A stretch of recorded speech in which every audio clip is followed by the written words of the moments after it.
Okay, तो अपनो सब स्टार्ट करै छियै तत्व के वर्गीकरण। सबसे पहले तत्व के वर्गीकरण के वैज्ञानिक करलकै। अच्छा, डोबेराइनर के त्रिक सबसे पहला एनसीईआरटी कहै छै कि डोबेराइनर अयलै और ओहिमे ने त्रिक देलकै एगो एगो त्रिक। अच्छा, जोड़ा मतलब की होइ छै? जैसे कोई भी चीज़ के कहलिए जोड़ा मतलब कि उ चीज़ दू गो छै, ठीक। अगर कोई चीज़ तीन गो छै तो ओकरा की कहबै? आँ? अगर कोई चीज़ तीन गो छै तो ओकरा की कहबै? त्रिक कहबै ना। तो वह लेली त्रिक कहल गेलै। मतलब क्या की करलकै? तीन गो तत्व लेलकै। क्या गो तत्व लेलकै? तीन गो तत्व लेलकै। ओकरा में जैसे ए बी और सी तीन गो तत्व लेलकै। यहाँ की कहलकै कि अगर हम पहला तत्व और तेसर तत्व के जोड़ करके ओकर औसत निकालबै तो ओकर औसत दोसर तत्व अयतै। ध्यान से समझ कि अगर पहला तत्व और तेसर तत्व के जोड़ करके औसत निकाले के लिए 2 से भाग दे दै छियै ओकरा, तो जे तत्व निकलते आगे ओकरा कोन चीज कहबै? दोसर तत्व अयतै। यहाँ तक समझ में आवे छै? तो डोबेराइनर ने कोन चीज के आधार पर कहलकै कि मध्य तत्व का द्रव्यमान, जे मध्य तत्व रहते मतलब जे मीडियम वाला तत्व रहते ओकर द्रव्यमान केना निकलते? पहले व तीसरे तत्व के परमाणु भार के समान होते हैं, ठीक। पहले और तेसर परमाणु भार के औसत के समान निकले छै, ठीक। समझ में लो यहाँ तक? कौन सब तत्व लेने रहे? बहुत सारा तत्व लेने रहे, लेकिन जितना पीरियोडिक टेबल में टोटल तत्व छै उ सब तत्व पर ई नियम लागू नहीं होले। एहि लेल ई सब नियम गलत हो गेल छै। अभी 3-4 गो नियम बतेबो ने, उ सब नियम गलत हो गेल छै, लेकिन खैर एनसीईआरटी में छै तऽ अपना जाने के छै कि लीना के अब एक ट्रिक छै याद रखे के कि लीना एगो लड़की छियै, ओकर कस्बा में सीबीआई आ गेल छै। लीना के कस्बा में सीबीआई आ गेल छै। एकरा याद करे के Li से लिथियम, सोडियम, पोटेशियम, कैल्शियम से करके ई सब तत्व छियै, ठीक। तो अगर ई तीनों तत्व में एकरा और एकरा एकर नियम की कहलकै कि अगर ई तीनों तत्व में पहला और तेसर के जोड़ करके निकालबै तो दोसर तत्व के औसत निकलते, ओकर परमाणु भार पता चल जेतै अपना। समझली? तो सूत्र एकर ई छै WB बराबर, अगर B के औसत निकाले के छै तो WA और WC/2 ई सूत्र हो गेलै। तो अगर तीन गो तत्व के जोड़ करके निकाल रहल छियै तो ओकरा कोन चीज कहलिए? डोबेराइनर के त्रिक। कि तीन गो रहे ले ओकरा त्रिक कहल गेलै। ओकर बाद अयलै चेनकोटोइस। के अयलै? चेनकोटोइस। उमे एगो बेलनाकार आकार के कुछ लेलकै, ओकरा में जे छै ने सब तत्व के गिरा देलकै। गिरेलकै ने तो जे समान गुण वाला तत्व रहे वो एक जमा आ गेलै। ऐसन कभी घर में कोनो घटना देखने छी कि मतलब कि बड़ा बड़ा चीज एक और चल जाए छै, छोटा छोटा चीज एक और आ जाए छै, या फिर बहुत सारा चीज ऐसन देखे भी तो वैसे होइ छै। चेनकोटोइस ने एगो बेलनाकार आकार के कुछ लेलकै, ऐसन प्रकार के कुछ, ओकरा में सब जे भी तत्व तब तक ज्ञात रहे जब तक चेनकोटोइस आयल रहे 1862 तक में, उ सब तत्व के वही में डाललकै। तो वही में डालला के बाद कुछ तत्व एक और आ गेलै, कुछ तत्व एक और आ गेलै। तो दोनों तत्व के देखलकै कि जे तत्व के गुण एक समान छै उ एक और छै, जे तत्व के गुण दोसर टाइप के छै उ एक और छै। तो चेनकोटोइस ने की कहलकै कि बेलनाकार में परमाणु भार के अनुसार, जब बेलनाकार कोई भी चीज में परमाणु भार के अनुसार रखे छिए, ओकरा में सजबै छिए, पर समान गुण एक ही स्थान पर आते हैं। तो जितना भी तत्व रहे जेकर समान समान गुण आवे रहे, समान समान लक्षण आवे रहे, उ कैसन रहे? एक जगह पर आ गेल रहे। समझ में लो? यहाँ तक आगे बढ़े छिए। आब आबै छै अपन तेसर वैज्ञानिक न्यूलैंड। न्यूलैंड ने कौन नियम देने रहे? अष्टक नियम। अभी बतेलियो डोबेराइनर ने कौन नियम देने रहे? त्रिक नियम। चेनकोटोइस ने कौन नियम देलकै? बेलनाकार के नियम। ई ऑब्जेक्टिव में आवे छै। आर यू अंडरस्टैंड? ओके।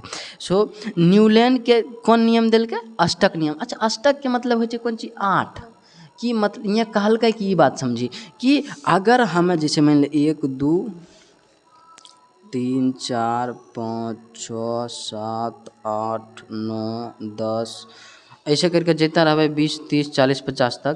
तो यहाँ कहलकै जैसे देखिए, जैसे अगर हम पहला तत्व के गुण और आठवां तत्व के गुण देखबै, दोनों गुण कैसन होते, समान होते। अगर तेसर तत्व के गुण 1 2 3 4 5 6 7 8, 11वां तत्व के गुण देखबै तो समान होते।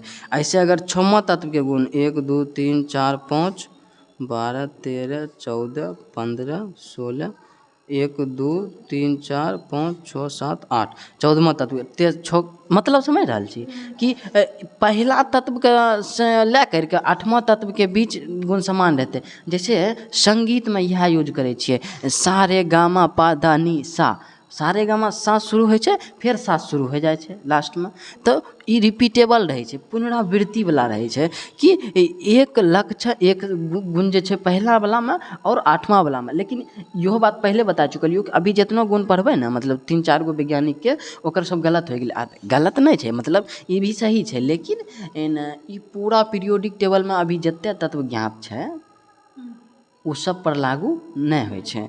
तो न्यूलैंड ने ई नियम बतेलकै कि हर 8वां तत्व, मतलब हर वो 8वां तत्व पहला से लेकर 8वां तत्व, चाहे कहीं से शुरू कर, तत्व का गुण समान दिखता है। हर 8वां तत्व के गुण समान दिखे छै। ठीक समझ में ले यहाँ तक? यह केवल अच्छा एक ड्रॉ अथी कमी है कि ये केवल तब तक दिखते जब तक कैल्शियम तक लागू रहते। कैल्शियम के आगे लागू नहीं थे। कैल्शियम कम आवे छै, परमाणु संख्या 20।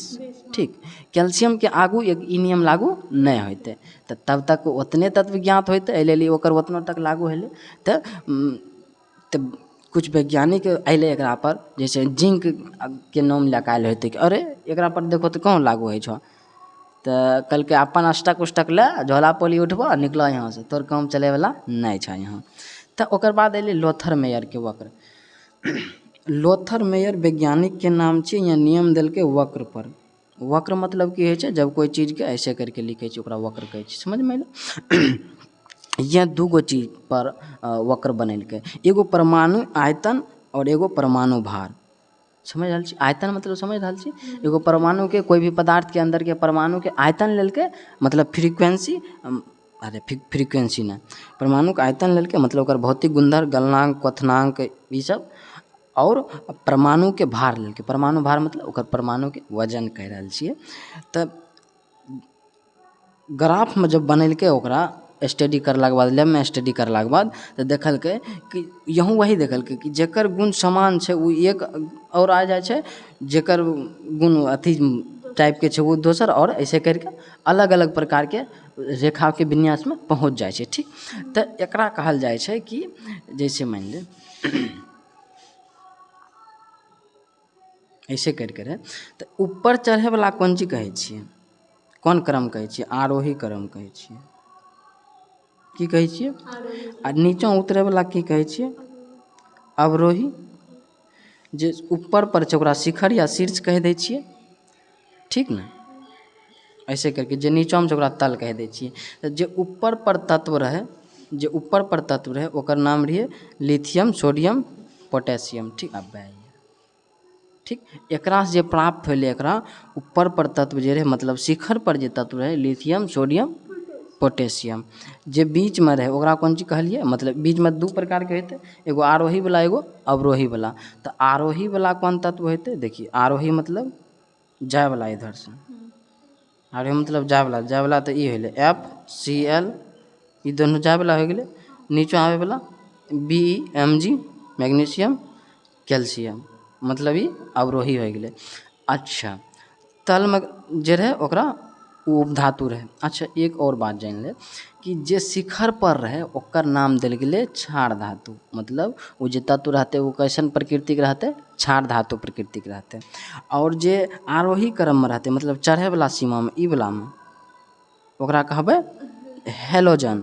ठीक, पीरियोडिक टेबल में अभी बतेबो इसे। और जे नीचा आवे वाला रहते क्षारीय मृदा धातु ओकरा कहबे। ठीक, जे तल पर रहते ओकरा उपधातु कहबे। एक्चुअली तत्व 3 प्रकार के होइ छै।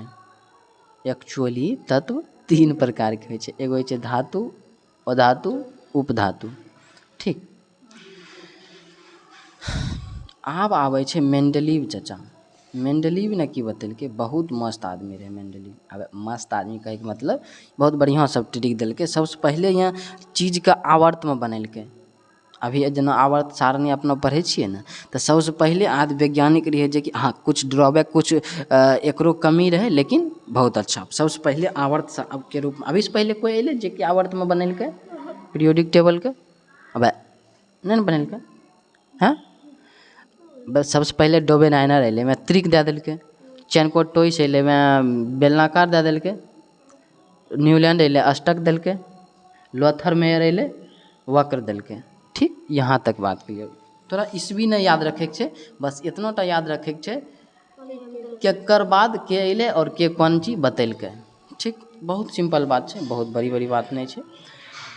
मेंडलीव के आवर्त सारणी, मेंडलीव के नियम पहले जान ले। मेंडलीव कहलकै कि मेंडलीव ने तत्व के गुणधर्म, एनसीईआरटी की बहुत खतरनाक और मस्त लाइन कि तत्व के गुणधर्म परमाणु भार के आवर्ती फलन होता है। अच्छा, यहाँ की कहलकै कि तत्व के गुणधर्म रहे छे परमाणु भार के आवर्त के फलन। जैसे अगर एक और ग्राफ लिए और एक और आवर्ती फलन लिए और एक और परमाणु भार लेलकै ना, तो तत्व के गुणधर्म एकर दोनों के आवर्ती फलन रहते। ठीक, ऐसे करके समझ रहे छी। तो यहाँ ई बात बतेलकै। और यहाँ बहुत कुछ एकर आधार कौन चीज है कि गुणधर्म, तत्वों के गुणधर्म के मूलानुपाती सूत्र। अच्छा, मूलानुपाती सूत्र कौन चीज है छे? तोरा नहीं पता छो। भविष्यवाणी।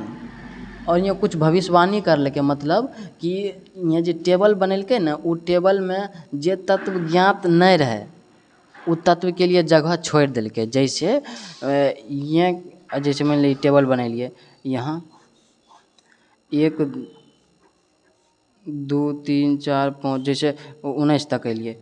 20 नंबर के एकरा तत्व नहीं मिललै, लेकिन 21 नंबर की मिललै। तो यहाँ की करलकै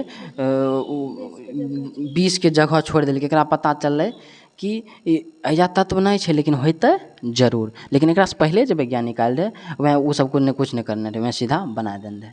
तो यहाँ एक एगो बढ़िया बात रही, भविष्यवाणी करलकै। और बाद में भविष्यवाणी सच भी होलै कि जे जगह छोड़ने रहे वहाँ तत्व मिलले। और जे बतेने रहे यहाँ कि देखिए एकर ई जे तत्व मिलतो एकर गुण ऐसन ऐसन है, तो ई दोनों के समान है, तो वैसने होलै। तो यहाँ और की बात कह रहा है कि यहाँ 2 गो और 3-4 गो के नाम देने रहे। जैसे एका एल्यूमिनियम एगो के नाम देलकै, तो बाद में पता चललै कि अच्छा गैलियम रहे छै ऐसन। एका सिलिकॉन नाम देलकै, एकर नाम जर्मेनियम बाद में खोज होलै ई तत्व। ठीक, कमी कौन चीज है एकर कि भारी तत्व को हल्के तत्व से पहले रखना। कहीं कहीं पर पहले भारी तत्व का रख देलकै, मतलब ओकर बाद हल्का तत्व का रख देलकै। लेकिन नियम के अनुसार की होइके चाहिए, पहले हल्का ओकर बाद भारी। ठीक, आब आबै छै हेनरी मोजले, जेकर पीरियोडिक टेबल अभी तक अपना सब पढ़ि रहल छियै। हेनरी मोजले की कहै छै, भाई यहाँ अपने सब खाली पढ़े छियै कि यहाँ सब नहीं पढ़े छै? हेनरी मोजले की कहलकै कि यहाँ प्रयोग करलकै एक्स किरण स्पेक्ट्रा पर। कोई चीज लेलकै ओकरा पर एक्स किरण स्पेक्ट्रा देलकै, तो वहाँ पर की होलै, एगो तो आवृत्ति और परमाणु क्रमांक के साथ देखलकै। तो जब आवृत्ति और परमाणु क्रमांक के साथ देखलकै तो ओकर ग्राफ बनलै परमाणु। अभी से पहले सबको कौन चीज ले रहल रहे, भार ले रहल रहे। लेकिन परमाणु क्रमांक पर जब ले देखलकै तब पता चललै ओ माय गॉड, तब पता चललै कि ई की भए गेलै। परमाणु क्रमांक में एकदम तीर सीधा गेलै, लेकिन अभी तक में सबके तीर टेढ़ा मेढ़ा इधर उधर लुचुर पुचुर जा रहा है।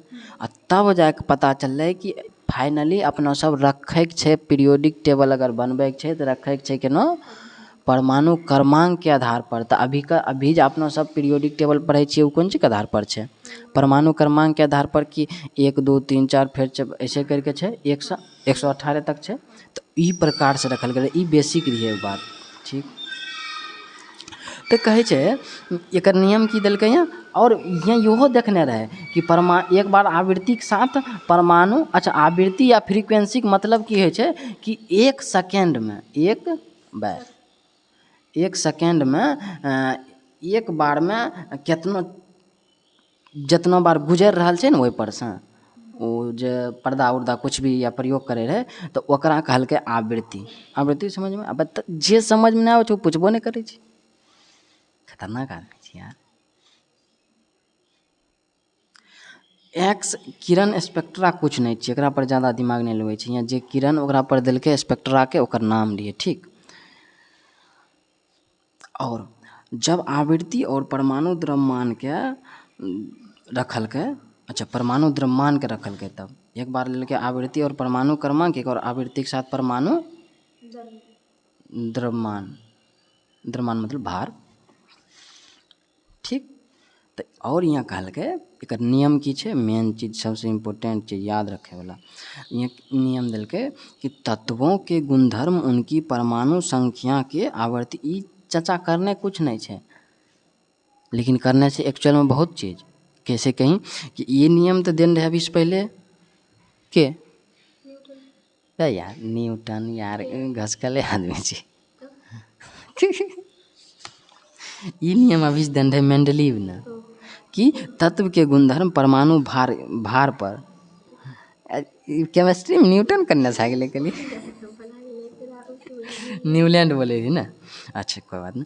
तो तत्व के गुणधर्म परमाणु भार के आवर्ती फलन होइ छै, तत्व के गुणधर्म परमाणु भार के आवर्ती फलन होइ छै। ई अपन मेंडलीव कहना रहे, लेकिन सब मेंडलीव के करल धरल पर सत्यानाश कर देलकै।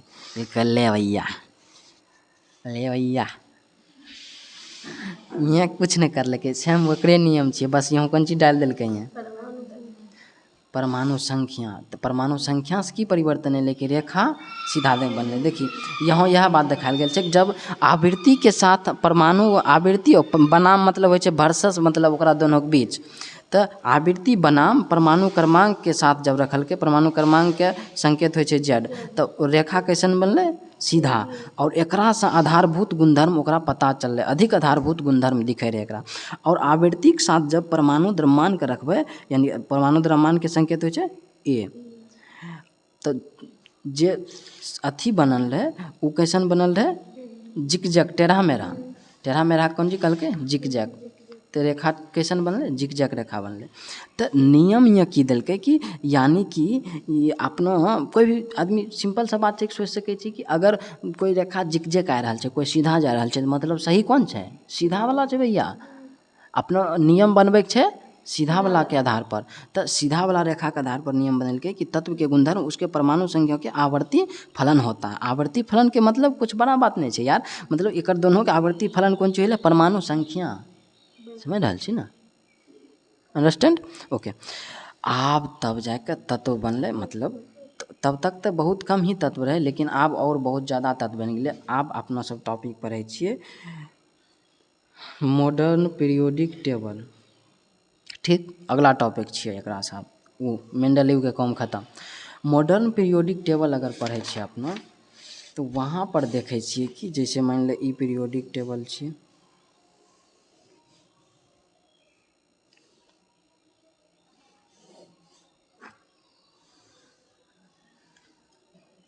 पिछला क्लास में सबके नामों लिख के बतेने रहियो, अभी नाम केकरो नहीं लिखबे। ऐसन रहे छै मॉडर्न पीरियोडिक टेबल।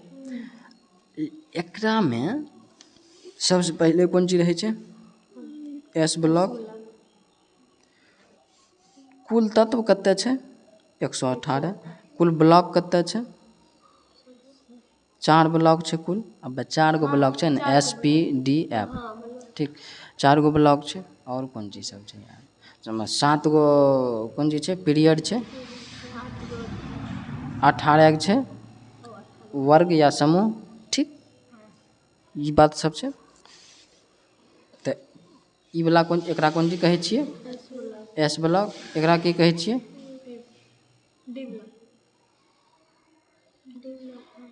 एस पी डी। डी ब्लॉक एकरा कहे छिए, एकरा की कहे छिए, पी ब्लॉक। ई पी ब्लॉक बड़ा खतरनाक छै, कनि देर बाद बतेबो किया खतरनाक छै। एकरा कोन चीज कहै छियै? ब्लॉक। अब एकर नाम याद करे के पूरा के ट्रिक के साथ पहले अपना सब पढ़ लेने छी, ठीक। बेटा मांगे कार स्कूटर, बाप राजी, वो बेटा पर डिपेंड करे छै, बाप राजी हेतै हेतै ना। तो पीरियोडिक टेबल में अपना जानलिए कि 118 गो तत्व अभी तक ज्ञात हो चुकल छै, ठीक। आवर्त क्या छै? आवर्त मतलब समझ रहल छी कि एकरा में जे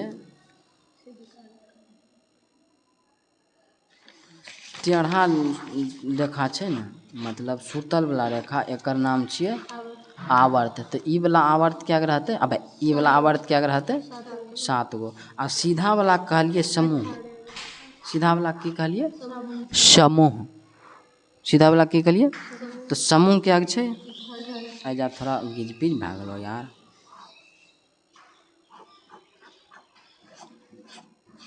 अब रैंडम बना रहल छी हम। अभी ई वाला क्या छै? टोटल 18 गो। और ई वाला क्या छै? 7 गो। कहे के मतलब समझ रहा है?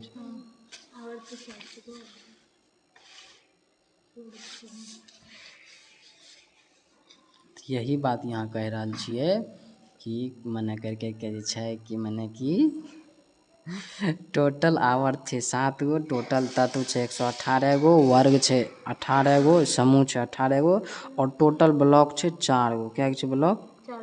S block, P block, D block, F block. S block में सिर्फ और सिर्फ धातु रहे छै, याद रखबी बात, याद रखे वाली बात। एस ब्लॉक में कौन चीज रहे छै? धातु। पी ब्लॉक में कौन चीज रहे छै? धातु। और बड़ा ये लिए कहने रहियो, ये खतरनाक ब्लॉक छै। पी ब्लॉक खतरनाक किए छै? किएकि एकरा में धातु भी छै और धातु भी छै, उपधातु। लेकिन ऐसा और कोनो ब्लॉक नहीं छै जेकरा में तीनों चीज छै। तो और डी ब्लॉक में भी खाली धातु छै, और ब्लॉक में भी खाली धातु। मतलब जो नहीं की है सतमा में पढ़ने भी धातु चमकीला हो, धातु के बहुत सारा गुण हो, और धातु मतलब ऐसे करके रंगहीन हो, बहुत बहुत सारा चीज। और उपधातु मतलब कि जकरा में कि गुण धातु और धातु दोनों से मिले छै। इतने नाखुश ना किए छै। अरे मास्टर के जान लेभी कि ध्यान से सुन। पीरियड तो 7 गो पूरा पीरियड छै ऊपर से नीचे तक में। अब एगो और इलेक्ट्रॉनिक विन्यास पिछला क्लास में बतेने रहियो, ठीक छौ कुछ याद? अच्छा अभी फिर से बता दो, जाने छी सब एकदम गधा छै। याद छ न? बोल सीक्वेंस बोल तब। बोल दीदी। अरे दीदी वाह गजब, मतलब अत्ते बढ़िया से याद छ। सीक्वेंस बोल कहने रहियो याद करके आबै। ओकर सीक्वेंस हम बतबै छी। 1s 2s 2p, अब इंग्लिश में मजा आए तो बोले। 1s 2s 2p 3s 3p 4s 3d 4p। देखिए सीक्वेंस वही दिन। अरे अभी 5s छै, अभी हम कुछ बात बतबै ले चाहे रही तो यार डिस्टर्ब कर दिली। तो 5s 4d 5p 6s 4f। अच्छा ये चल बढ़िया से बना के बतेबो अभी कनी देर बाद। यहाँ बात समझावे के चाहे छै, वो समझी कि पहला पीरियड में कितना उपकोष में भरल जा सके छै एस में, ठीक। ऐसे में दोसर पीरियड में 2s और 2p में, तेसर पीरियड में 3s और 3p में, चौथा पीरियड में अब P4 मतलब चौथा पीरियड 4, P5 समझ रहा छी। ई नहीं कि उल्टी पुल्टी हो जाए तोरा सब ई सब देख के बुखार लग गए, बहुत बड़ा दिक्कत हो रहा है। कोई प्रकार के प्रॉब्लम नहीं ना? इतना टा समझे में अभी तक में कोई प्रॉब्लम, दिक्कत, टेंशन, उल्टी होना, दस्त, बुखार, समस्या, प्रॉब्लम नहीं? चल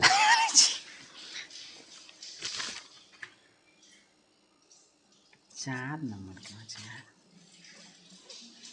ओके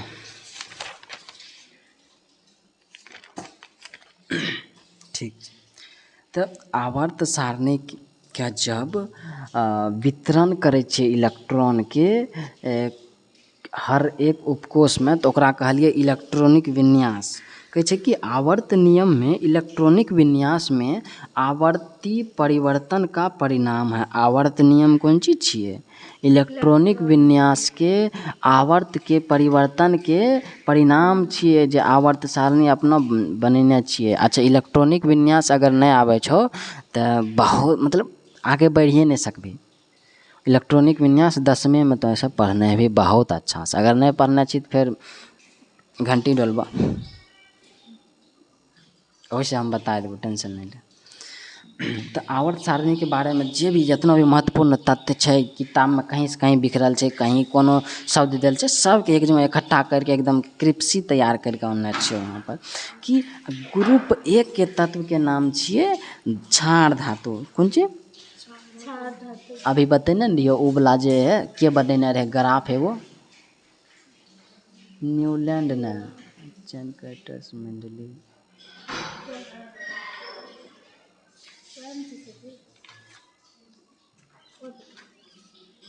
हाँ, तो लोथर मेयर में ने जो वक्र बनेने रहे वो वक्र में मैं की करने रहे, वक्र में मैं की करने रहे कि एगो क्रम बनेने रहे कि आरोही क्रम में कौन चीज रहते और आरोही क्रम में, अवरोही क्रम में शिखर पर तल पर।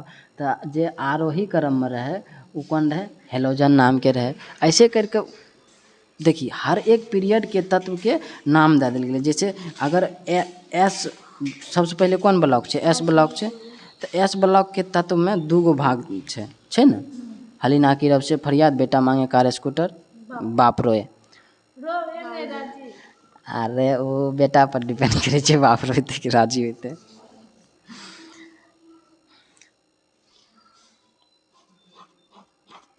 जैसे ग्रुप तो एकरा ने कहै छियै, ग्रुप 1 ग्रुप 2 ऐसे करके क्या छै 18 ग्रुप छै ना। तो पहला ग्रुप के कौन धातु कहबै? अब पीरियोडिक टेबल वाला लाओ जो हम लिखने छी, पीरियोडिक टेबल जो हम बनेने छी। भैया मतलब गजब भैया, वहाँ से मतलब नहीं छै, यहाँ से मतलब छै। कहने ने दियो निकाल के रखे तखनी ले लिया। अच्छा ठीक छै, हम बतबै छियै तब यही समझिया। तो ग्रुप 1 वाला के नाम छियै क्षार धातु, ठीक समझ ली। ग्रुप जे 1 में, अरे अब नहीं लिख के आयल छी तो ध्यान से समझिए जो कि पहला जे नंबर रो कॉलम वाला रहते वो कॉलम वाला की नाम रहते? क्षार धातु। और हाँ एस ब्लॉक में दोसर ग्रुप में क्षार मृदा धातु, अपवाद में बेरिलियम। मतलब एको चीज छोड़ने नहीं छी। अरे तब यारी न झलकबे नहीं करे रहे, हम कहीं और सम मतलब गजब यार। ठीक, तो दोसर ग्रुप के नाम छे क्षार मृदा। एक्चुअली ये सब समझे वाला कोई बढ़िया बात नहीं है, यहाँ सब याद करे वाला बात छे। और ग्रुप 15 के नाम छे निक्टोजन, ग्रुप 16 के नाम छे चालकोजन, ग्रुप 17 के नाम छे हेलोजन। अच्छा तोरा दे देतो कि निम्नलिखित में से हेलोजन कौन है, तो तोरा सब ग्रुप के तत्व दे देतो, एगो में घुसा देतो हेलोजनों के, तोरा पहचाने के रहतो। जब तक तोरा ग्रुप के नाम ही नहीं याद रहतो कि ग्रुप में कौन चीज़ है, वो ग्रुप में कौन चीज़ है, कौन कौन तत्व है, तब तक पता नहीं चलतो। हाँ, ग्रुप 18 कहे छिए उत्कृष्ट गैस, सबसे खतरनाक। एकर खोज सबसे बाद में होले। उत्कृष्ट गैस या उत्कृष्ट गैस कहें, या फिर निष्क्रिय गैस कहें, या फिर अक्रिय गैस कहें, या फिर जय मान चुका दें, समझ ली। निष्क्रिय गैस मतलब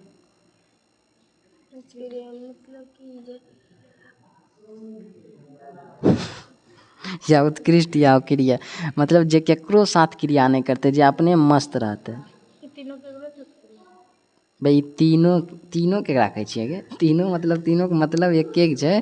मतलब ग्रुप नंबर के 18 तत्व छै, मतलब सबसे लास्ट वाला जो ग्रुप नंबर छै में केकरो साथ क्रिया नहीं, मतलब ओकर बाह्यतम कक्षा में इलेक्ट्रॉन पूर्ण छै, चक्कर धक्कर पकड़ ओकर ये सब काम में नहीं फसल रहे छै। ठीक, बहुत सुशांत आदमी छै, हमरा ऐसा आदमी है। ठीक, ओकरा केकरो से दुनियादारी से ज़्यादा मतलब छै नहीं। ओकर बाकी है कि जेकर बाहरी कक्षा में इलेक्ट्रॉन पूरा रहे छै, बाहरी कक्षा में इलेक्ट्रॉन पूरा रहे के मतलब समझ रहल छी कि 2 या तो 2 होइके चाही, या तो 8 होइके चाही, या तो 18 रहेके चाही, या तो 32 होइके चाही, तब बाहरी कक्षा में इलेक्ट्रॉन पूरा रहे छै। ई सब साला के पूरे नहीं है, ई सब साला चक्कर धक्कर करता है ए देखी छ ओकर ले देखी इलेक्ट्रॉन निकल ले ले ले ले ले इलेक्ट्रॉन छोड़ दें ओकरा देते ई सब काम करे छै यहाँ सब, लेकिन ये एकदम शांत आदमी खत्म, कोई मतलब नहीं दुनियादारी से तो ओकरा कहलकै। ठीक समझ में अयलै यहाँ तक। पी और एस और पी ब्लॉक के तत्व के कहे छिए निरूपक तत्व या मुख्य वर्ग के तत्व या प्रतिनिधित्व तत्व। ठीक। डी ब्लॉक के तत्व कहे छिए संक्रमण तत्व। अच्छा संक्रमण तत्व किया कहे छिए, कियाकि जे ई डी ब्लॉक के तत्व रहे छै ना, ई डी ब्लॉक के जे तत्व छै ई दोनों के संक्रमण करे के काम करे ने, देखिए जोड़ रहल छै ने दोनों के, एस ब्लॉक के और पी ब्लॉक के। अब एस ब्लॉक और पी ब्लॉक के तत्व के बीच में छै डी ब्लॉक, तो ये दोनों के जोड़े के काम नहीं कर रहल छै, तो मतलब संक्रमण करे के काम करलकै, ये लेल एकरा कहल गेलै संक्रमण तत्व। ठीक यहाँ तक क्लियर। एफ ब्लॉक के तत्व के की कहल गेलै आंतरिक संक्रमण तत्व, मतलब यहाँ अंदर में नहीं रहे छै, अंदर से बाहर निकल जाए छै, एकरा ग्रुप के बाहर रख दे झाटक खत्म आदमी छै, तो ने गाँव समाज में ने एक आध गो लोग के गाँव से बाहर कर दे छै, बहुत खराब आदमी है भैया खत्म, समझ ले जैसे तो सब निकाले वाला आदमी छै। 10 दिन से पढ़ा रहा है लेकिन याद करे ठीक छै। प्राकृतिक तत्व केकरा कहै छिए हाइड्रोजन से लेकर यूरेनियम यानी 92 तक के, लेकिन एनसीईआरटी चचा बड़ा खतरनाक छै, मैं 92 तक मैं कहै छै कि यहाँ तक 94 तक हमे प्राकृतिक तत्व छिए। अब किएकि ओहिमे दिक्कत भी छै कि 93 और 94 वाला तत्व छै ने ओकर में प्राकृतिको गुण मिलै छै, ओकरामे नेचुरलो गुण मिलै छै, एहि लेल 94 तक के गुणके कहल जा सकै छै, नेपच्यून और प्लूटोनियम तक के कहल जा सकै छै कृत्रिम प्राकृतिक तत्व। ठीक। कृत्रिम तत्व केकरा कहै छिए पैरा यूरेनियम, मतलब यूरेनियम के बाद वाला जते तत्व छै ओकरा कोन चीज कहलिए कृत्रिम तत्व, एकरा और एकरा छोड़ करके। ठीक। यूरेनियम के बाद वाला तत्व जते रहते मतलब 93 94 तक, लेकिन 93 और 94 करके छोड़ करके 94 से आगे 118 तक तत्व जे बनले उ कौन तत्व छिए कृत्रिम। कृत्रिम मतलब समझ रहल छी, अब कृत्रिम मतलब मानव निर्मित, जे मानव बनेलकै तत्व। 92 के तत्व प्राकृतिक मतलब नेचुरल तत्व रहिए, बस ओकरा खोजलिए अपना सबके। अच्छे हाइड्रोजन चचा लिथियम, अरे मस्त आदमी छी तो यार, ऑक्सीजन ले ले शरीर के अंदर, nitrogen oh my god, carbon हर चीज में मिलतो, तोरा पता छो कार्बन हर जगह हर चीज में रहे छै, अब पता कहाँ से रहतो पता छै। चल बढ़िया बात। हाँ तब कृत्रिम तत्व पैरा यूरेनियम तत्व, कृत्रिम तत्व के पैरा यूरेनियम तत्व भी कहल जा सकै छै, कियाकि यूरेनियम के बाद वाला कहल जाइ छै एकरा। कहाँ से कहाँ तक रहे छै यूरेनियम के बाद वाला जितना तत्व रहते बस नेपच्यून और एकरा छोड़ करके 118 तक के तत्व के नाम ओकरा कौन चीज कहल जेते कृत्रिम तत्व। ठीक। और हाइड्रोजन से लेकर 92 तक के तत्व के नाम यूरेनियम तक प्राकृतिक तत्व। ठीक। द्वितीयक आवर्त के तत्व विकर्ण संबंध, दोसर आवर्त के तत्व के कौन चीज कहल गेलै विकर्ण संबंध, तेसर आवर्त के तत्व के कहल गेलै प्रारूपी तत्व। ठीक। और एगो मस्त बात, मतलब अलग अलग जगह पर लिखल छै, हम यहाँ लिख देने छो एक जगह हर चीज के पीरियोडिक टेबल में जितना बिखरल सब चीज है न सब ई पेज में लिखल छै। लिथियम बेरिलियम बोरॉन के कहै छियै सेतु तत्व, कौन चीज कहै छियै सेतु तत्व। अब Cu Ag और Au, Cu मतलब होइ छै शायद कॉपर, Ag मतलब सिल्वर, Au मतलब सिक्का धातु तत्व और मुद्रा धातु तत्व। तो Cu Ag और Au के कौन चीज कहल जाइ छै सिक्का धातु तत्व या फिर मुद्रा धातु तत्व। ठीक। मतलब ओकरा से मुद्रा बने हेतै। लिथियम बेरिलियम और बोरॉन के सेतु तत्व, याद करे वाला बात रही, एकरा में कुछ खास। अच्छा एनसीईआरटी के एगो मस्त खतरनाक लाइन छै जे कि अक्सर तो सब छोड़ दे भी कि उच्च अभिक्रियाशील के कारण एस ब्लॉक का तत्व मुक्त अवस्था में नहीं पाया जाता है। समझे वाले कोई बात नहीं है, बहुत सिंपल लाइन है कि जे उच्च अभिक्रियाशील के ता के कारण एस ब्लॉक अति उच्च अभिक्रियाशील धातु है। ठीक। पता छो ना एस ब्लॉक में धातु ही धातु है खाली, तो और ओकरा में कौन है अति उच्च क्रियाशील, तो इसका कारण एस ब्लॉक के तत्व अवस्था में नहीं पाया, मुक्त अवस्था में नहीं पायल जाए। ठीक। सिंपल बात, क्लियर क्लियर। यहाँ तक समझ में आइलो। डी ब्लॉक के तत्व एस ब्लॉक और पी ब्लॉक के तत्व के रूप में जाने जाते हैं। डी ब्लॉक के तत्व एस और पी ब्लॉक के तत्व के बीच एक सेतु बनाते हैं। सही बात है ना, अभी समझेने रहियो कहीं देर पहले कि डी ब्लॉक और एस ब्लॉक पी ब्लॉक के तत्व के बीच एक सेतु बनाते हैं जो संक्रमण तत्व के रूप में, यह ले तखनी बढ़िया समझेने रहियो। ओकरा कौन चीज कहल गेलै, जे दोनों के जोड़े के काम कर रहल रहे बीच में, ओहि लेल ओकरा कौन चीज कहल गेलै, संक्रमण तत्व। बड़ी संख्या में ऑक्सीजन अवस्था के कारण एक्टिनोइड का रसायन एक्टिनोइड का रसायन लेथेनोइड से अधिक जटिल होता है। बहुत ज़्यादा मात्रा में ऑक्सीकरण अवस्था होए के कारण एक्टिनोइड और लेथेनोइड के रसायन मतलब ओकर अंदर के केमिकल अधिक जटिल रहे छै। ठीक, जे बात तो एनसीईआरटी मिस करे रही वो लिख दिलिए यहाँ पर। ठीक, अच्छा और कुछ समझे के छै कि? अच्छा, इलेक्ट्रॉनिक विन्यास, इलेक्ट्रॉनिक विन्यास याद। अच्छा इलेक्ट्रॉनिक विन्यास के समझी, वैसे एक अभी पढ़बैए के छै तो पढ़ा दे छी।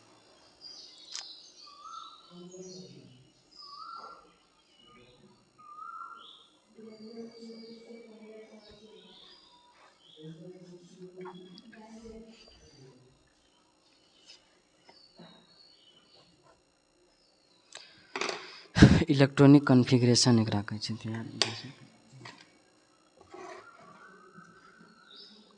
इलेक्ट्रॉनिक विन्यास के मतलब होइ छै कि इलेक्ट्रॉन के वितरण, इलेक्ट्रॉन के जे वितरण करे छै ने, ओकर जे तरीका होइ छै इलेक्ट्रॉन के वितरण करे के, ओकरा कौन चीज कहै छियै, इलेक्ट्रॉनिक विन्यास। यहाँ तक समझ में आ रहा है? बट टाइम इतना जल्दी कैसे खत्म हो गया यार। चल, इलेक्ट्रॉनिक विन्यास में की जानबे यार। तो पीरियड 1, पीरियड 2, पीरियड 3, पीरियड 4,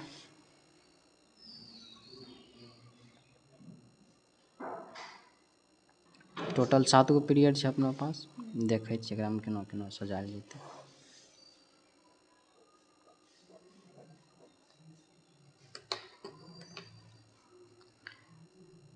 वन S, 2s, 2p, 3s, 3p, 4s, 4p, 5s, 5p, 6s, 6p, 7s, 7p,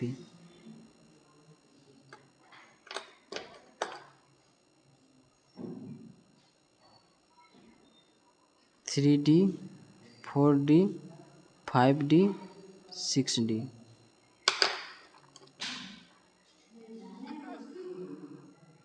4f, 5f। ई सीक्वेंस छिए। ठीक, एकरा अगर सीक्वेंस में लिखिए तो केना लिखबे, 1s के बाद 2s के बाद 2p के बाद 3s के बाद 3p के बाद 4s के बाद 3d के बाद 4p के बाद 5s, 4p, 5s, dd छै यार, 5s, 4d, 5p, 6s, 4f, 5d, 6p, 7s, 5f, 6d, 7p। ये पूरा सीक्वेंस याद करिए। ठीक, हाँ, एकर कुछ लोग ट्रिको लगवे छै, school school public school, public school Delhi public school, Delhi public school, फिर से दिल्ली पब्लिक स्कूल, फिर से दिल्ली पब्लिक स्कूल। नहीं तो मतलब कुछ लोग के बाबू सोना सुति जाइ छै तो कहे छै सो जा सो जा, फिर से सो जा, फिर से सो जा, दोबारा फिर से सो जा, ऐसे करके दोबारा फिर से सो जा। ये सब ट्रिक फ्रिक काम नहीं आवे छै, कभी याद करिए पड़तो जे एक्चुअल रीजन छै। ठीक, तो दिल्ली पब्लिक स्कूल पहुँच जो, लेकिन एकरा याद भी कर ले, रिक्वेस्ट। ओके, उम्मीद करै छियै सीक्वेंस याद करि लेबही कि 1s 2s 2p 3s 3p 4s 3d 4p ऐसे करके पूरा हमरा तऽ पूरा याद छै। अगर अच्छा एकरा निकालैके काम की रहै, कोई दिक्कत, कोई प्रॉब्लम, कोई टेंशन, कोई प्रकारके डाउट? आ नहीं तो यहाँ ध्यान से सुन। चल एगो और बेसिक बात बतै छियौ। प्रोटॉन और न्यूट्रॉन एकर नाभिकमे रहै छै। एकर चारो ओर कोन चीज रहै छै? इलेक्ट्रॉन चक्कर लगबै छै। अच्छा, कोई आदमी लड़का लड़की ने इलेक्ट्रॉन चक्कर लगा रहल छै। ऐसे करके जैगो ओकरा पर कक्षा रहतै वैगो मतलब रहतै।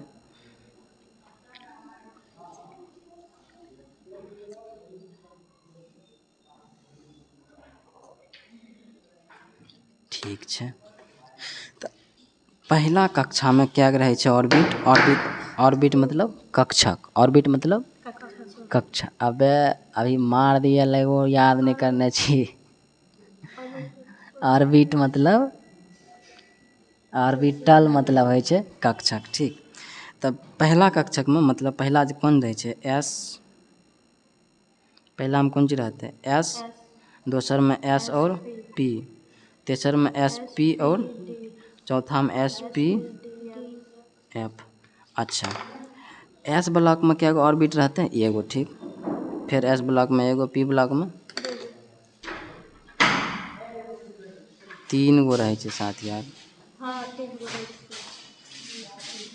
फिर एस में एगो, यहाँ पर 3 गो, डी में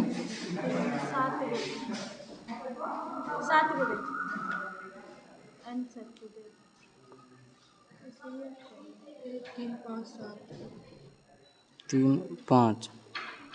एकरा में क्या रहते? 1 एजा, 3 गो एजा। ठीक छै ने? 1 2 3 4 5 6 7। अच्छा, बहुत बेजोड़ बात, ध्यान से सुन, ध्यान से देख ले, ध्यान से थोड़ा देर। तो एस ब्लॉक जहाँ पर रहते वहाँ एगो ओकर एस ब्लॉक में क्या ऑर्बिट रहे छै? ई सब बता देने जो पहले। देखिए एस पी डी एफ। एस ब्लॉक में क्या ऑर्बिट मतलब एगो, 1। पी ब्लॉक में 3 गो, डी ब्लॉक में 5 गो, एफ ब्लॉक में 7 गो। अब वो अलग बात है कि अपना सबके पास जैसे मान ली ई के कक्षा छिए। अरे ई पूरा के कक्षा छिए ने, ओकर बाद ओकर बाहरवला, ओकर बाहरवला, ओकर बाहरवला एन। ई सब कोन चीज छै अपन? तो आब अपना अगर इलेक्ट्रॉन गिनिए, इलेक्ट्रॉन तो एगो ऑर्बिटल में क्या गो इलेक्ट्रॉन आबै छै? मैक्सिमम 2 गो। तो 2 यहाँ पर 2 गो अइले। ठीक, यहाँ पर गिन 2 2 4 2 6 2 8 गो। पहले यो पढ़ने रहिए 8 गो अइते।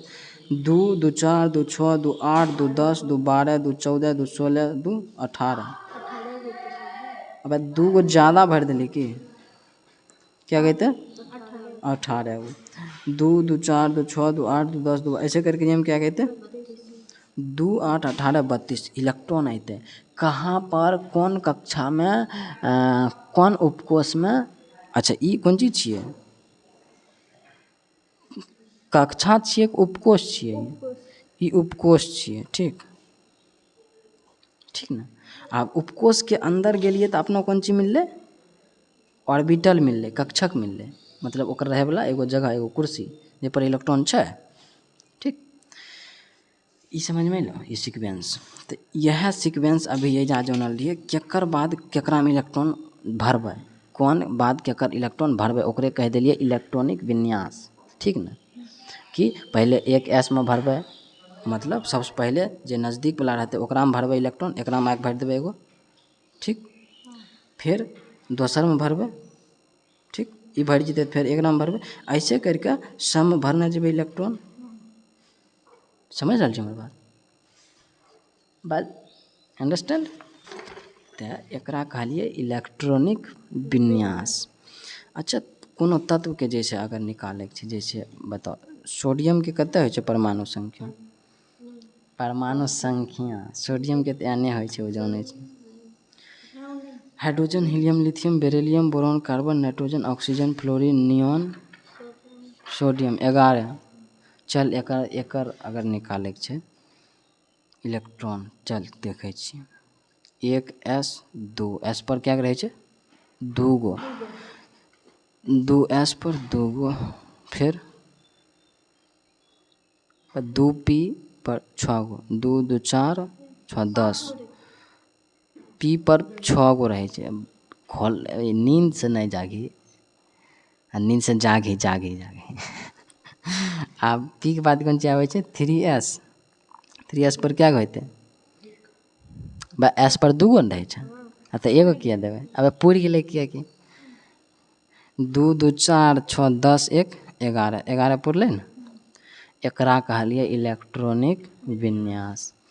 अच्छा, पूरा तत्व के इलेक्ट्रॉनिक विन्यास अगर निकाले के रहते तब तो बहुत दिक्कत हो जते। दिक्कत नहीं? अरे होता यार।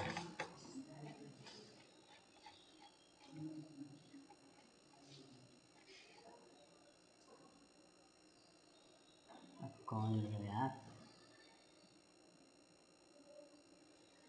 निकेल 18 के दै छै। निकेल के कते छै? 28। निकेल के 28। चल एकर निकाल। 1s 1s 2s 2p 3s 3p 4s 3d 4p। सही छै ना सीक्वेंस? तो सब तो याद करने छै, मने करने छी। 4p 5s 4d 5p। अच्छा पहले एकरा पर रखे छिए। 2 2 2 6 2 6 2 आ डी पर 10 पी पर 6 एस पर 2। अब गिन ले पहले। 2 2 4 10 2 12 6 18 2 20 40 6 46 2। अरे यार 28 है यार। कहाँ उड़ रहा छी तो यार, ध्यान ही नहीं रहे छै कुछ। 10 12 6 18 2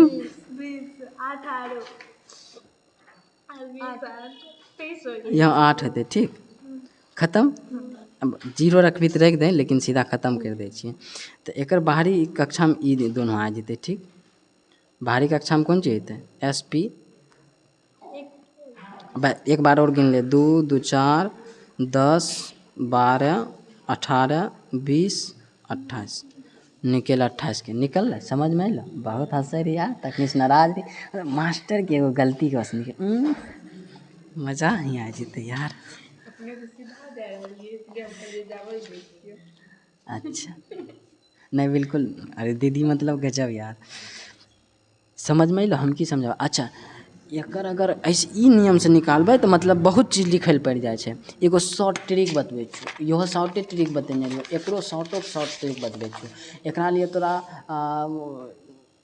उत्कृष्ट गैस के नाम याद करे ले पड़तो। उत्कृष्ट गैस के नाम याद करके एगो ट्रिक बतेने रहियो।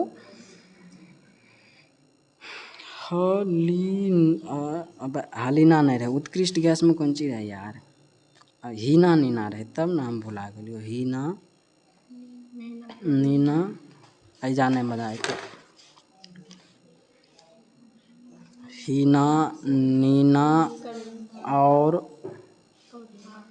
करीना का एक्सरे रंगीन ऑरेंज।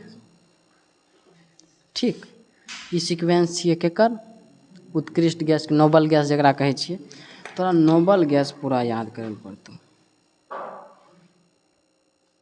नोबल गैस वो सबसे लास्ट वाला ग्रुप, और 18 नंबर वाला ग्रुप पी ब्लॉक में आबै छै। हाँ, पी ब्लॉक वाला में ई वाला याद करे ले पड़तो, तब ट्रिक मस्त एकरा से बनै छै। देखिए सबसे पहले एकर संख्यों लिख दै छिए। एकर कोन चीज छै?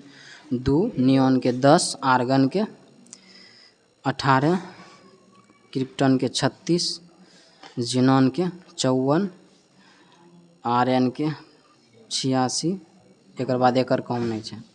यहाँ तक समझ में अयलो।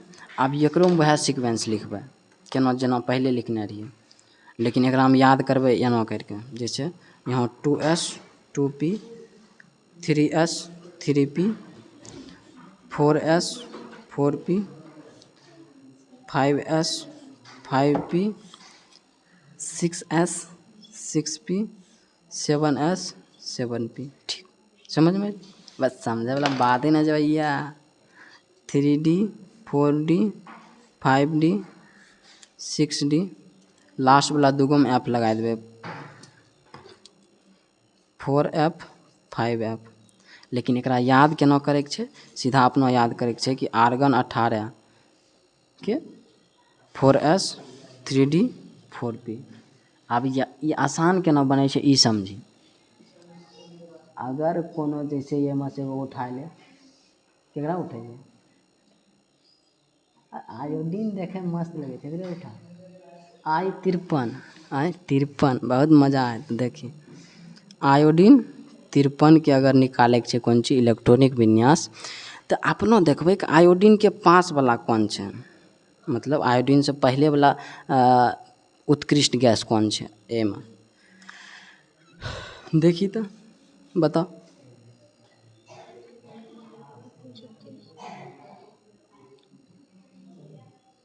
अरे क्रिप्टन 36 छै,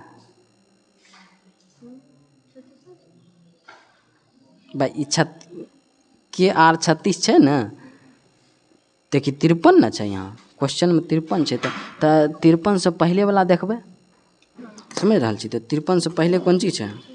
36। तो क्रिप्टन निकालबै, क्रिप्टन 36 के 36 रह देबै, 36 तक आ गेल छै। अब 36 से आगे बढ़बै, ई वाला ई तीनों तोरा याद करे ले पड़तौ। 5s 4d 5p। अब ओतऽ ज़्यादा दूर तक जाबैए नहीं सकबै, लिख दै छी 5p। 2 10 6 36 2 38 10 48 6 48 6 54, यानी कि हम पहुँचे रहते। ठीक ना? देखी कुछ बहुत ज़्यादा तकलीफ होलै यहाँ निकाले में, एकदम तुरंत निकल गेलै ना, तो ओकरा लिए इतना टा तकलीफ काटे ले पड़तौ पहले। मतलब ई पूरा याद करे ले पड़तौ। समझ में अयलै यहाँ तक? ई पूरा याद कर लेबही, फिर इलेक्ट्रॉनिक विन्यास निकालना हलवा हो जेतो। हलवा समझ, हलवा पूरी, हाँ हलवा मजा आयतो। समझली ना? तो इलेक्ट्रॉनिक विन्यास अगर निकाले ले सीखे के छो तो ई सब याद कर ले। हलीना अबे यार हीना नीना और करीना के जीरोक्स रंगीन ऑरेंज कर दही, वो देख ले। हीरोइन सब आदमी अगर जीरोक्स भी निकाले छे तो रंगीन ऑरेंज निकले छे ओकर। एक सीक्वेंस बहुत छोटा बात है, मतलब बहुत कम टाइम लगतो, लेकिन बाद के मजा आयतो। जब कोई भी चीज़ के अब 1 से 100 तक निकाल सके एकरा में। एकरा कुछ अपवाद भी है, वो आगे बतेबो। ठीक यहाँ तक समझ में? Okay okay okay.